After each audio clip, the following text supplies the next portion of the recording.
Hello people, welcome back again to Flashlight Online TV show, and today we have guests and we want to get to know who this guest is, and I believe the guest will give you what he really wants to give you. And please, I would wish you introduce yourself, tell people where you come from, tell people your mission. People want to know who you are, your mission, and where you think you're going in the next level. Thank you. Karibu sana. Thank you, your host. I'm glad to be here with you this wonderful morning. Yes.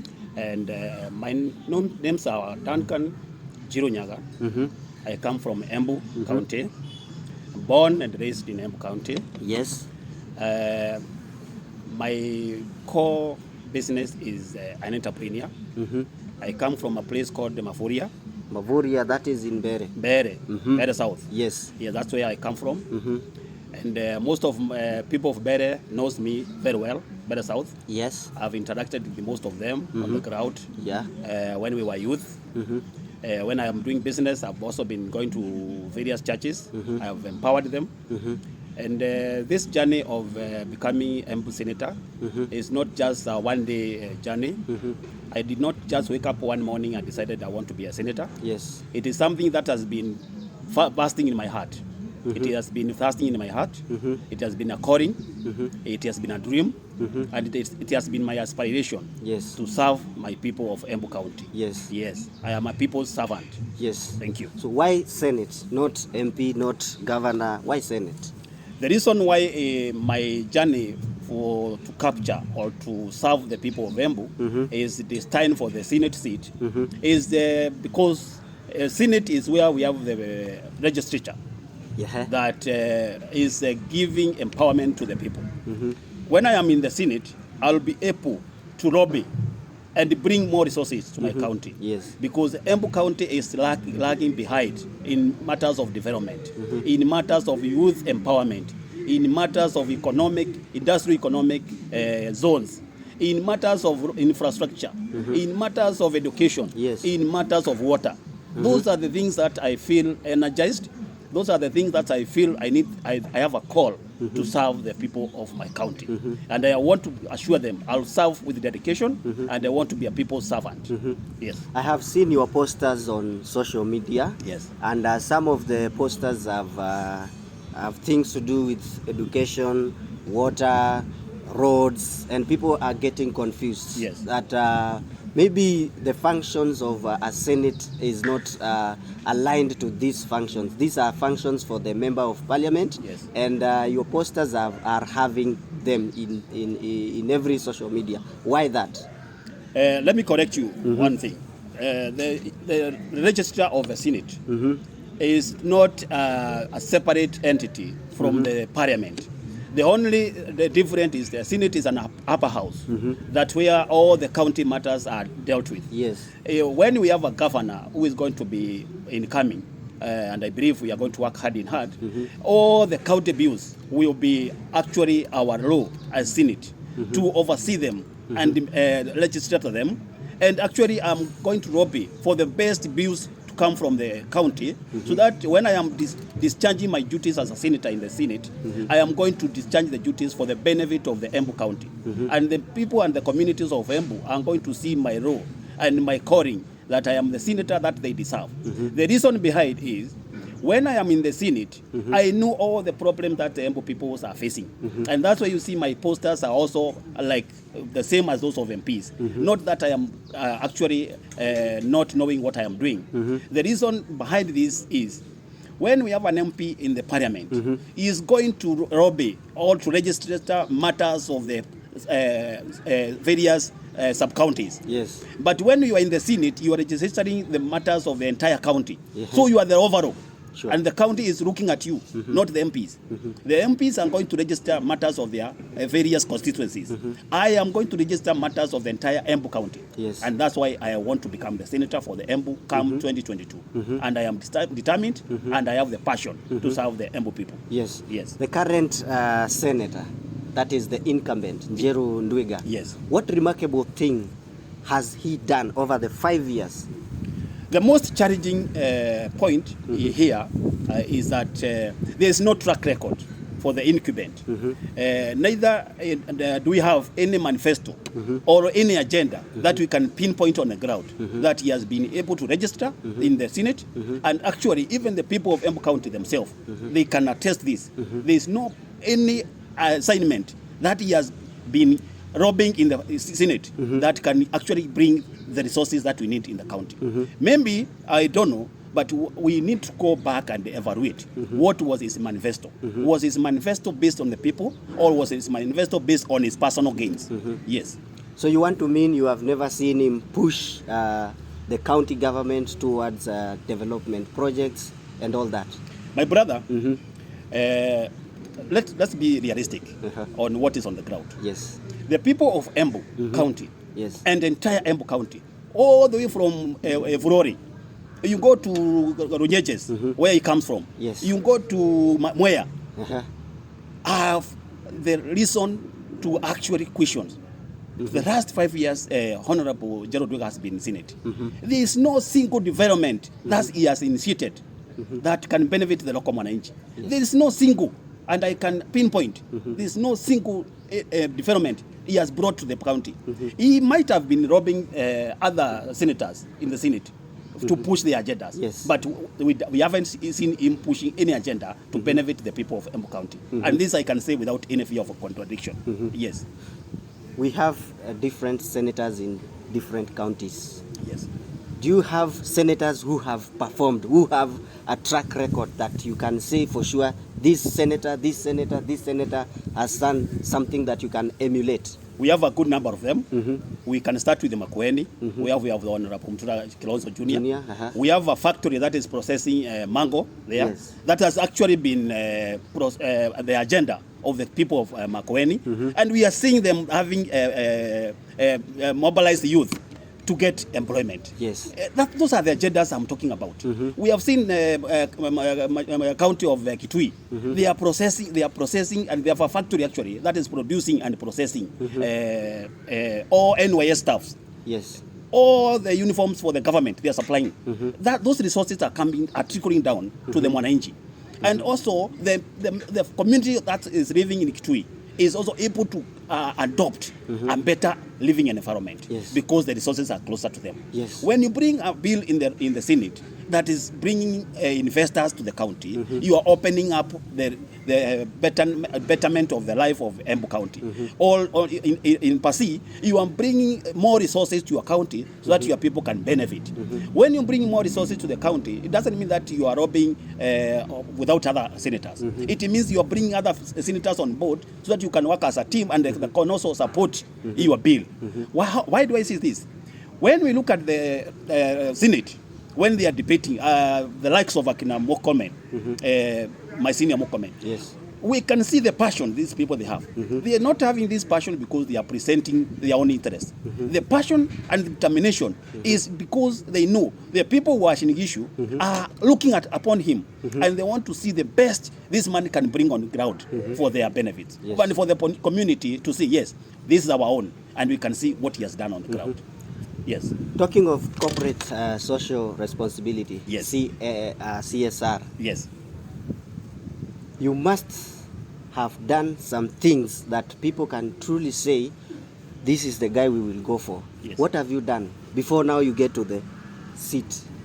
My friend, I can recall very well when Honorable Governor of Machakos, Alfred Mutua, who used to be the government spokesman in the government of Kibaki. When he had the passion, like where the passion I have, and he had the calling that he want to serve the people of Machakos, he did not have to go and pinpoint the project he had initiated before.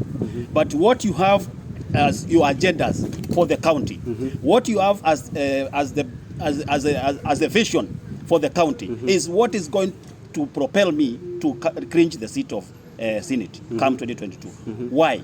Because I am selling my candidature to the people of Embu based on my experience, because I've been raised in Embu. Yes. I know the problems my people are facing. I know the challenges they are facing.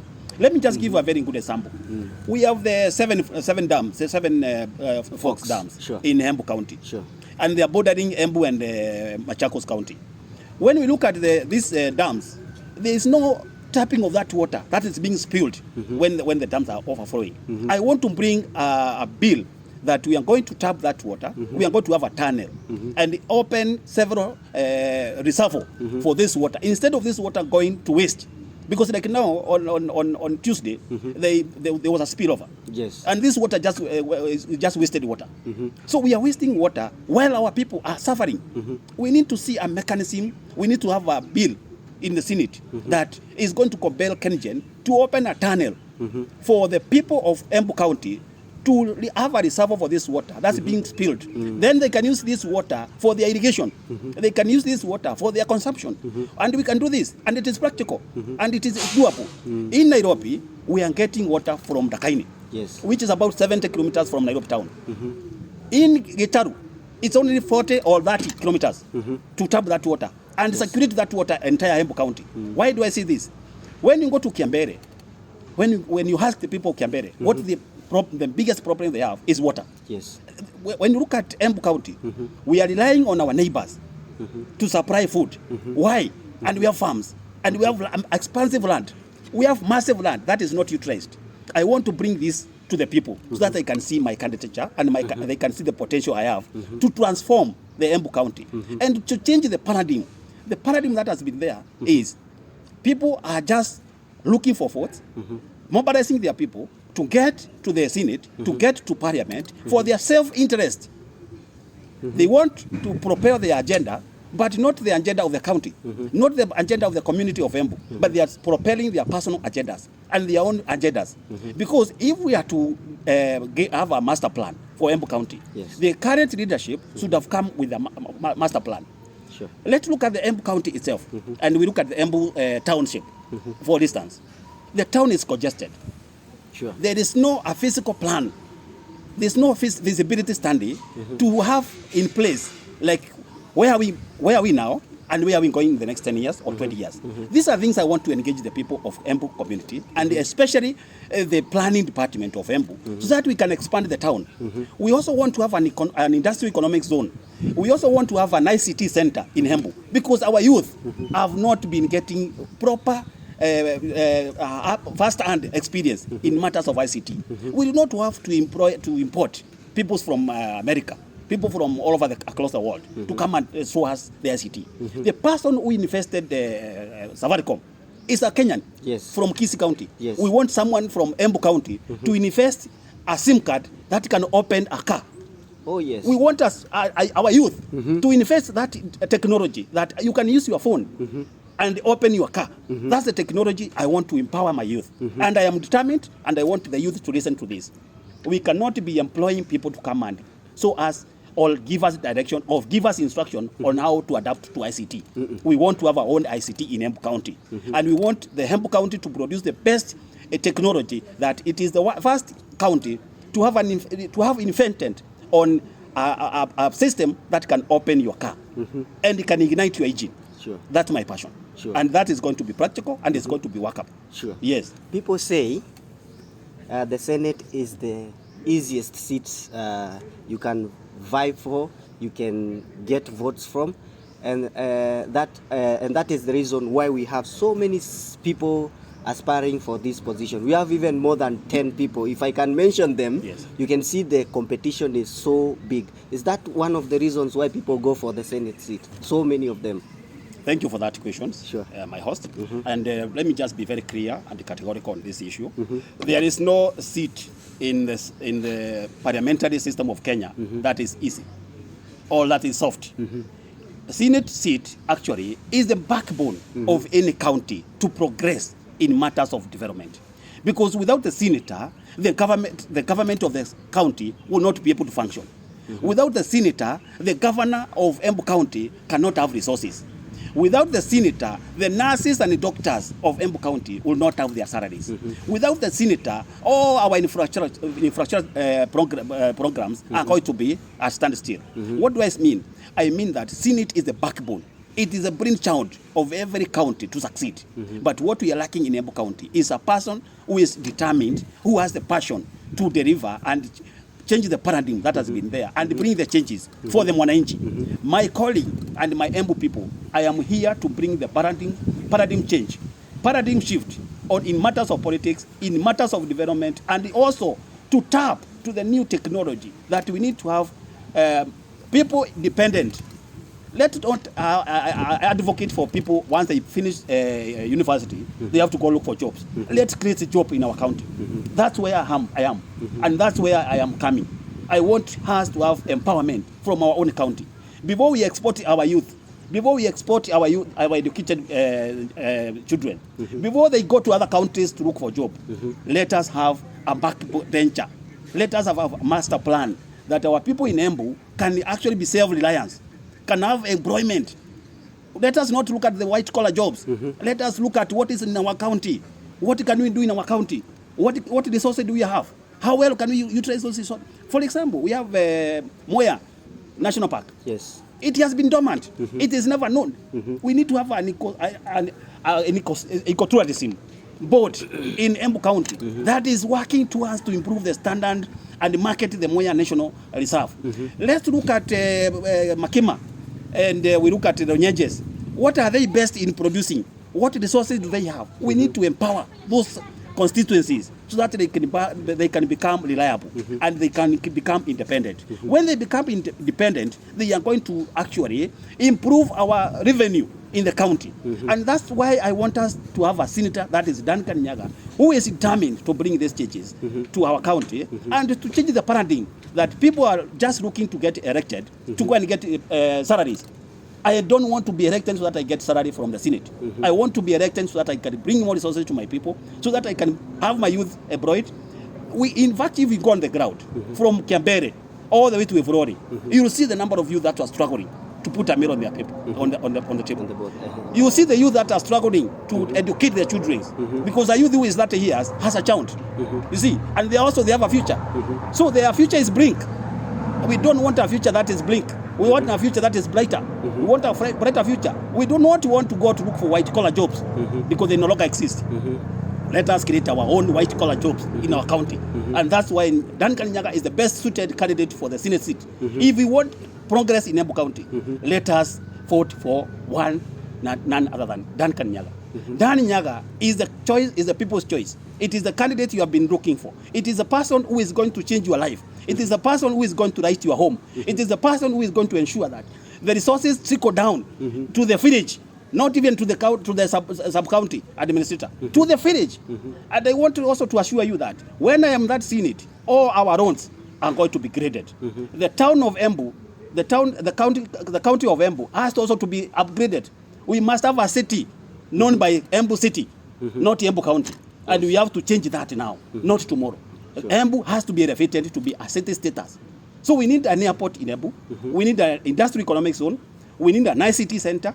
We also need to have a medical training institute placed in Kiambere, because we want to tap all the constituencies to be independent and to have at least an economic stimulus package that the people from that particular area can also benefit from the national cake.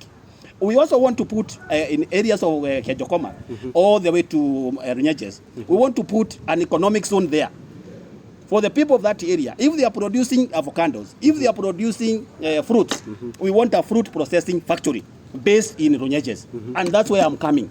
And that I can assure you is going to be practical. Sure. And it's not theories, and I'm not convincing people to elect me. It is going to be practical, and it is what is going to be in the city once I assume the power.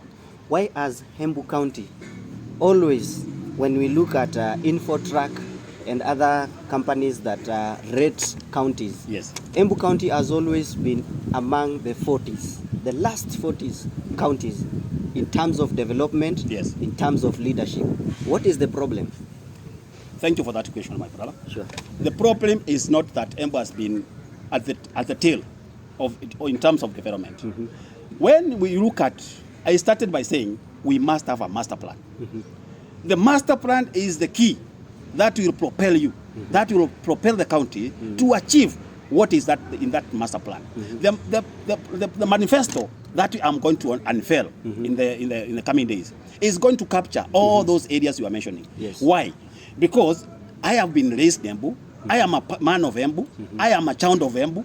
And I know what the problem we have. The problem actually is not the people of Embu. The problem is the leadership of Embu. The leadership we have been having has been coming from one region. And we need to come out of that age. Okay. And that age is not now. That age is right now. Yes. We need to come from that bondage. We have been a bondage of electing leaders from one region, one zone. So we have not exposed other zones. We have not exposed other constituencies in Embu County. We need to expose them. And we need to see the difference they can offer to the leadership of Embu County. We cannot be having a governor, always a governor coming from one central point. We need to have a governor coming from another central point, so that they can also bring their experience. We need to have a senator coming from another point, so that that senator can bring what he feels is what is going to benefit the people of Embu. That senator is done, Nyaga. And bet your vote. Keep your vote where you're going to benefit. Keep your vote where you have the progressive empowerment program coming up close to your constituency. Yes. Keep your vote for Dan Nyaga. Mr. Dan. Yes. Why UDA? My brother. Yes. There are so many platforms in this country. So many platforms. You have Facebook, you have Twitter, you have, you name them. All of them, they are competing for the market. Sure. UDA is the machine, is a vehicle that has people's heart. UDA is a political party that has only demonstrated in the entire country that is a united party for entire Kenyans. It has no race. It has no gender. UDA is a party of a person, our presidential candidate, Honorable W.S. Ruto, who has the people's heart. He's a man of the people. When you talk to Ruto himself, you can feel that you are interacting with a person who has your heart in his heart. When you hear his manifesto, which is going to unveil very soon, when you hear him talking about 100 billion to empower the youth, he means the goodness of the country of Kenya. He does not talk about 100 billion for the Rift Valley. He is talking the 100 billion for every year for the Kenyans youth, for the Kenyan people. He is a man people need to look at. Our president for the next year, 2022 August, is none other than my best friend, Honorable Deputy President, W. William Samuel Ruto. Yes. So you believe in yourself. Yes. You believe that when you get these seats, you're going to change Embu County. Yes. What is your slogan? My slogan, and before I say my slogan, I want to assure the Embu community, and Embu is an expansive county, especially when we look at Mwea and the Makema area. That is an area that has a cosmopolitan communities. So I am not looking at a slogan that is going to drive my agenda of the people of Embu, not to my passion, and not to align with my passion. I want my slogan to align with my calling. My slogan is aligned with the calling that I am the son of Embu. I have been born in Embu. I know the problems that my people are facing. I know the challenges that my people are facing. And that is a slogan I want us to adopt. And that is a slogan I am going to use. And also I'm going to align myself with the slogans of UDA. Yes. And I don't want to be out of context. I want a slogan that I am using to be the slogan that corresponds and actually can respond with the youth, can respond to our shushu, can correspond with our investment, can correspond with the business community. My slogan as we speak now is Kaka Nigeto. Kaka Nigeto Wisialira. What do I mean? Kaka Nigeto Wisialira. What do I mean? I am yours, and you are actually the one who knows me. I may not know myself, but you knows me. So if you knows me, I also want to know you. And that's my slogan. Gaka nigeto wisiarira. Gaka nigeto wisiarira. Yes.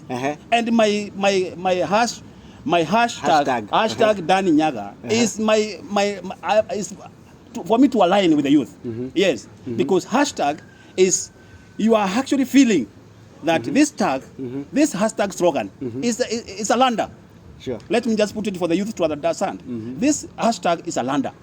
So I am at the down, waiting for you to climb the lander. And that is the leadership I want to bring to the Embu community. That the hashtag is a lander for all of us to use to propel the county, to propel our youth, to bring development in the county, and to change the paradigm. The paradigm has been those elite.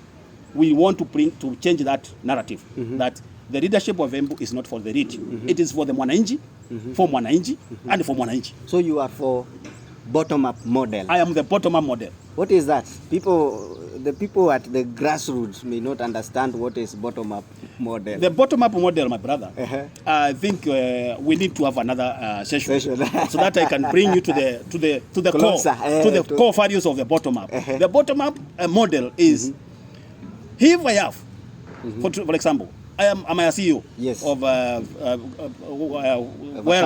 well-known companies. I'm a CEO of a well-known company. They're doing well.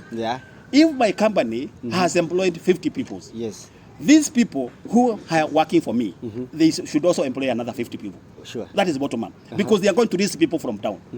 The bottom up system is not based on the way people are just putting the narrative. What is bottom up? What is bottom up? What is bottom up? Bottom is coming up together.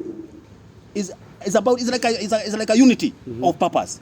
Bottom up is a unity of purpose. We want to uplift the mama mboga. We want to empower that mama mboga so that she can also empower somebody else. We want to bring resources to the county so that mama mboga can also employ a house help. So that mama mboga can also buy a car.